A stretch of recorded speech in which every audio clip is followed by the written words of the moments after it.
Ce que j'ai découvert, c'était quoi? Ces gens, quand Félix Tshisekedi devient président en 2018, hein, 2018-2019, il y avait un plan. Le plan, c'était quoi? Soit on va les tuer dans quelques années, on va récupérer le pouvoir parce qu'il y avait une pression de la diaspora. C'est là où j'ai dit à la diaspora merci. Moi, j'ai découvert que c'est l'alternance politique qui s'est faite au Congo, c'est grâce à la diaspora.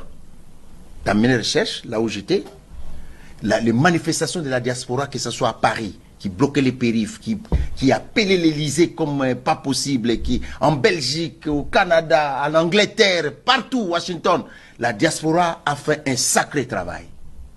Chapeau à la diaspora. Ce qui a permis l'alternance. Et quand il y a eu cette pression, les gens se sont arrangés, ils appellent ça les bureaux d'études.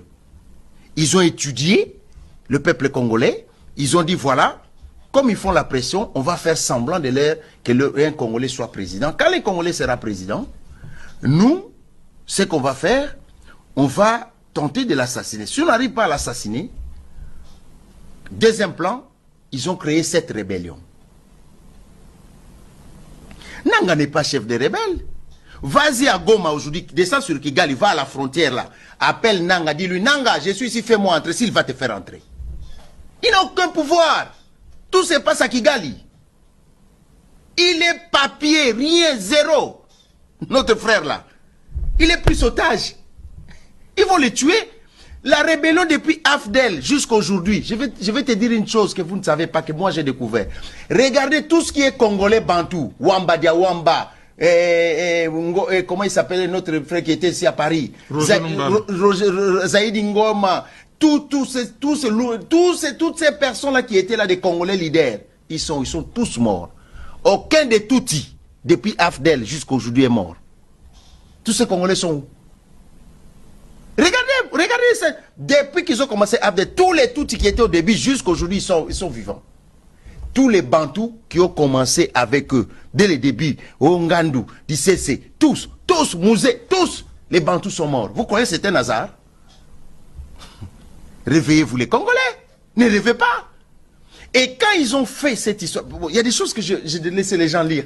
En fait, quand ils ont fait cette histoire des rébellions, ça je dois les dire, deuxième étape, c'était que on va faire la guerre à Félix Tshisekedi. Il va prendre l'argent, il va mettre dans l'armée, il ne fera pas les sociales. Et on va utiliser les politiques internes, les politicailles que j'appelle, les petites personnes, les petits esprits qui peuvent trahir leur pays pour un bonbon, pour un biscuit. On va les antiser et ils vont commencer à parler du social. Alors que lui, Tshisekedi et son gouvernement vont être à la guerre. Comme ils n'ont rien. D'abord, ils sous-estimaient que la guerre va faire quelque temps. Ils sont surpris du patriotisme des Ouazalendo des Congolais. Ça les a surpris. Parce que dans leur plan, c'était quelque chose qui ne va pas durer longtemps. Et que Tshisekedi va mettre l'argent dans les armes, va acheter des armes. Parce qu'une balle coûte $1, mon frère. Si on tire 1 million de balles par jour, c'est $1 million par jour, sans compter les militaires doivent manger, doivent boire. Nous parlons de 3 millions, 4, 5 millions, 6 millions par jour. Par mois, si on prend 6 millions multipliés par temps, 180 millions de dollars. Qu'est-ce que ça ne peut pas faire dans le social? On va prendre cet argent, on va mettre dans les armes, les sociales sera négligé, et on va susciter des opposants, commencer à parler du social, ils ne parleront pas de la guerre. C'est ça qui se passe au Congo. Tous ces sont des marionnettes. Et la plupart, mon frère, mes frères là qui font des dégâts, ils ont été ministres, non? Oh, comment nous oublions comme ça? Ces gens ont été ministres. Kabila a été président pendant 18 ans. Ça, on appelle ça syndrome de Stockholm. Que les gens aillent voir c'est quoi le syndrome. Vous réclamez votre boulot. C'est Kabila qui a amené M23. Les jours papa Tshisekedi rentré à Kini, ont tiré à l'aéroport à bout portant gens. C'est les M23, c'est prouvé, c'est écrit. Où est-ce que sommes-nous? Tous ces gens qui commencent à pavaner là au Congo, qui parlent, ils étaient ministres. Il y en a qui étaient ministres des plans. Qu'est-ce qu'ils ont fait à part leur ventre? Moi, je n'accepte pas d'être idiot. Moi, j'ai un cerveau, je préfère réfléchir. Et ces gens, leur plan est tenté de réussir. C'est comme ça, vous voyez, il y a des gens ici qui insultent, qui se sont arrangés pour commencer à accompagner ces gens-là. Et tous, ils reçoivent l'argent de Kigali.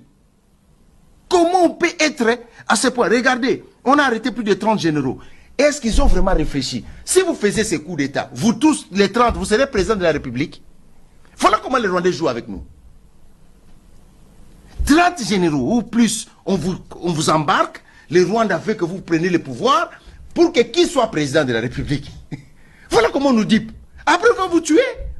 Les Bantous qui ont commencé depuis Afdel jusqu'aujourd'hui à la rébellion de RCD Goma, toutes les rébellions là, tous ils sont morts. Les Tutsis qui ont commencé, ils sont toujours vivants.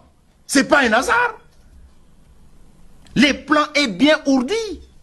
Et là, nous, tout l'argent de la République va en guerre, les social est négligé, on prend les politiciens qui ont été ministres, qui ont eu des fonctions, qui n'ont rien fait ni pour toi, ni pour moi, ni pour nos mamans, et on leur dit, voilà, parlez du social, comme ça vous antisez le peuple, comme ça nous, on prend le pays.